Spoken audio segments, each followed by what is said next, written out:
दो रोज कबल शारा फैसल पर खौफ की अलामत बनने वाले खुले शेर को वाइल्ड लाइफ ने पकड़कर चिड़ियाघर के हवाले कर दिया था।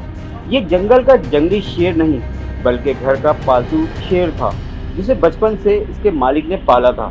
घर का दरवाजा खुला देखकर सड़कों पर आ गया और खौफ की अलामत बन गया, जिस पर वाइल्ड लाइफ के अमले को बुलाया गया, जिन्होंने फौरन इस पे कार्रवाई करते हुए इसे काबू किया और कर दिया कराची चिड़ियाघर के हवाले। पर शहरी और शेर के मालिक के लिए अच्छी खबर ये है कि इस शेर ने किसी शहरी को नुकसान नहीं पहुंचाया। कराची चिड़ियाघर के अमले ने इसके मालिक को बुलाया, जिन्होंने अपने हाथों से इसे खिलाया, पर शेर खाने से ज्यादा मालिक से गले लगकर आप दीदा हो गया।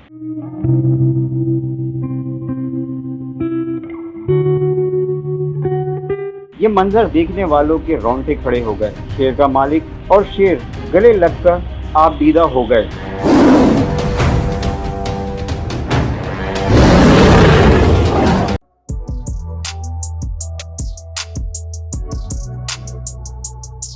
इसको लाइक और सब्सक्राइब तो बनता है। Thank you.